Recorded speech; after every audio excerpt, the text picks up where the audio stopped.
Selamat siang semuanya. Siang. Gimana kabarnya hari ini? Baik.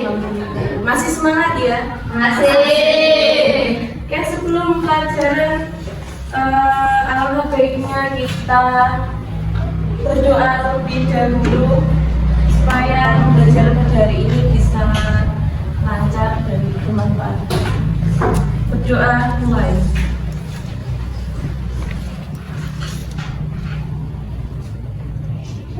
Doa selesai. Oke, hari ini saya cek absen hadiran dulu. Ada yang tidak masuk atau masuk semua? Masuk semua ya, alhamdulillah. Masih ingat nggak kira-kira materi pembelajaran minggu kemarin? Tentang apa? Tentang makna kemerdekaan berpendapat. Betul sekali. Masih ingat arti makna kemerdekaan berpendapat? Kebebasan berpendapat. Jadi kemerdekaan berpendapat itu kalian memiliki hak untuk bebas berpendapat. Namun dalam berpendapat itu juga harus ada aturannya dan batasannya. Kemudian untuk kali ini kita akan membahas tentang jaminan kemerdekaan berpendapat di Indonesia. Maksud dari jaminan kemerdekaan berpendapat di Indonesia itu apa? Maksudnya itu pemerintah atau negara itu mempunyai kewajiban atau tanggung jawab untuk melindungi kita dalam berpendapat. Jadi pemerintah dan negara itu berkewajiban dan bertanggung jawab untuk melindungi hak kita, hak warga negara dalam mengungkapkan pendapat di muka umum. Kemudian di Indonesia itu kan kita negaranya negara hukum. Jadi karena itu setiap pelanggaran pemerintah itu harus berdasarkan atas hukuman atau aturan. Nah, peraturan perundang-undangan tersebut itu memberikan perlindungan kepada kita warga negara dalam menyampaikan pendapat atau pikiran. Dan adapun jaminan kemerdekaan berpendapat.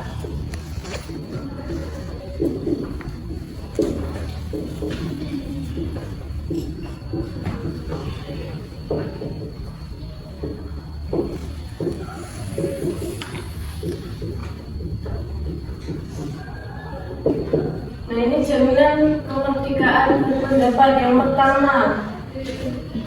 Itu ada Undang-Undang Dasar Negara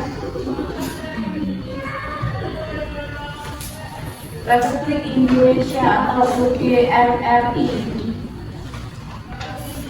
tahun 1945.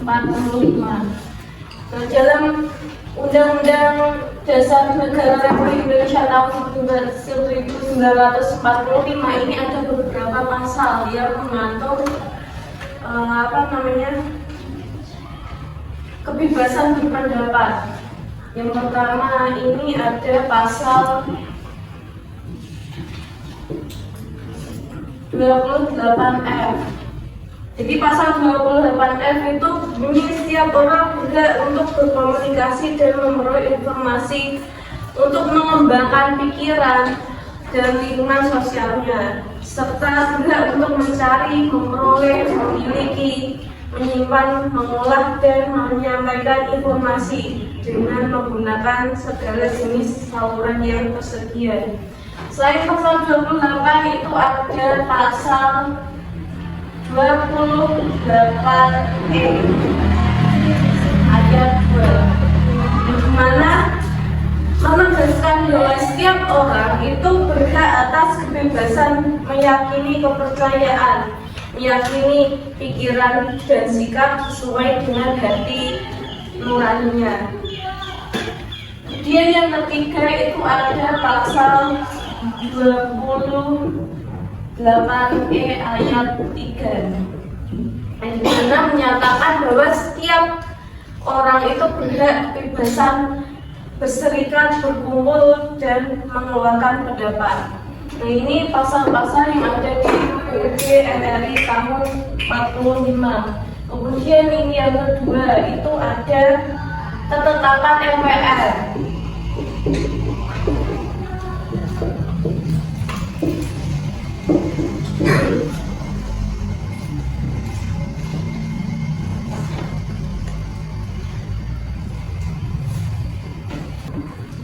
Ketetapan MPR ini tahun 1998 itu tentang hak asasi manusia, itu ada pada pasal 19. Pasal 19 ini yang berbunyi setiap orang berhak atas kemerdekaan berserikat, berkumpul, dan mengeluarkan pendapat. Kemudian ada juga di pasal 21 yang menjamin bahwa setiap orang itu berhak mencari, memperoleh, memiliki, menyimpan, mengolah, dan menyampaikan informasi dengan menggunakan segala jenis saluran yang tersedia. Maksudnya saluran ya bisa media sosial, terus bisa bentuk media cetak ya kayak koran, itu kan juga. Yang ketiga itu ada pasal 23 ayat 2 Undang-Undang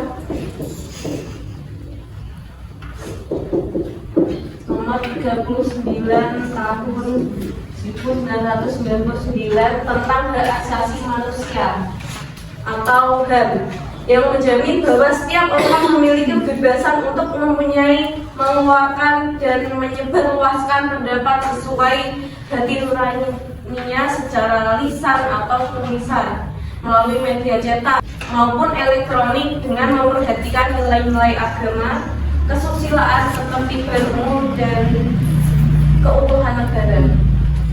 Kemudian yang keempat itu ada pasal 1 ayat 1 Undang-Undang nomor 9 tahun 1998. Ini tentang kemerdekaan menyampaikan pendapat di muka umum. Pada pasal 1 ayat 1 Undang-Undang nomor 9 tahun 1998 itu menegaskan bahwa kemerdekaan menyampaikan pendapat adalah hak setiap warga negara untuk menyampaikan pikiran dengan lisan, tulisan, dan sebagainya secara bebas dan bertanggung jawab sesuai ketentuan peraturan perundang-undangan yang berlaku. Jadi setiap warga negara itu bebas untuk berpendapat secara tulisan bisa, secara lisan atau ucapan itu bisa.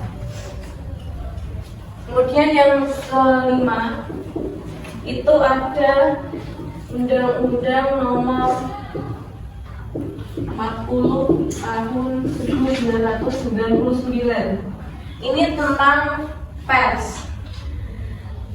Bahwa pers nasional itu berperan untuk memenuhi hak masyarakat untuk mengetahui dan mengembangkan pendapat umum dengan menyampaikan informasi yang tepat, akurat, dan benar. Jadi walaupun kita punya kebebasan untuk berpendapat, tapi kita juga harus menyampaikan pendapat sesuai fakta, bukan hoax ya.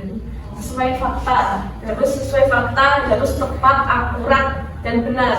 Jadi supaya jangan sampai kita menyebarkan atau memberi pendapat tapi tidak sesuai fakta, itu kan jadinya nanti fitnah ya. Nah, peraturan perundang-undangan ini merupakan landasan hukum yang menjamin kebebasan masyarakat untuk menyampaikan pendapat sesuai dengan hati nuraninya, yang dimana artinya setiap warga negara dalam menyampaikan pikiran dan pendapatnya baik secara lisan maupun tulisan itu sudah mendapatkan perlindungan hukum.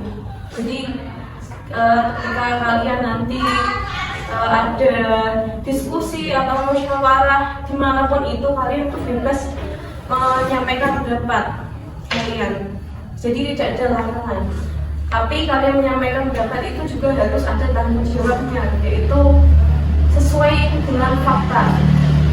Gitu. Oke, sampai sini ada pertanyaan? Sudah paham semuanya? Selanjutnya saya ada soal untuk kalian diskusikan di kelompok. Kelompoknya saya bagi menjadi 3. Jadi ada kelompok A, B, dan C. Yang bagi nanti saya. Silakan kalian diskusikan dengan teman-teman kelompok kalian. Yang namanya diskusi itu tetap harus semuanya berpendapat, jadi jangan cuma 1 atau 2 orang saja. Itu ya.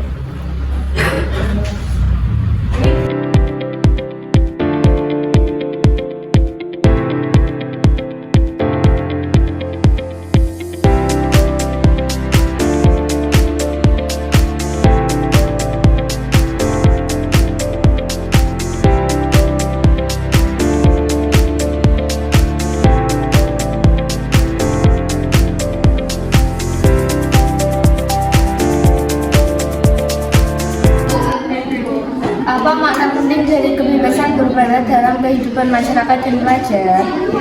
Pertama, mendorong masyarakat menjadi lebih terbuka dan demokratis. Kedua, membantu pemerintah mengetahui kebutuhan masyarakat. 3, mengembangkan kemampuan berpikir kritis sejak remaja serta menumbuhkan keberanian mengemukakan pendapat secara bertanggung jawab. Oke, itu diskusinya. Kira-kira setuju gak dengan pendapat teman-teman kalian? Selanjutnya, sebelum saya akhiri pembelajaran,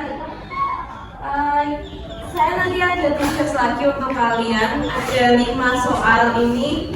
Nanti kalian kerjakan sebagai tugas di rumah. Kemudian tugas yang kedua, kalian silahkan pelajari materi berikutnya. Materi setelah ini ya. Jadi materi berikutnya yang akan kita bahas di pertemuan yang akan datang. Dan ada pertanyaan atau tidak?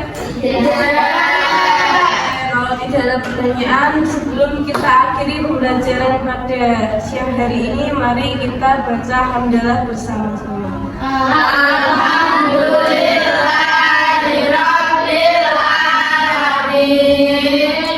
Oke, yang dapat saya sampaikan kurang lebihnya mohon maaf. Kita ketemu lagi di pertemuan berikutnya. Assalamualaikum warahmatullahi wabarakatuh. Waalaikumsalam warahmatullahi wabarakatuh.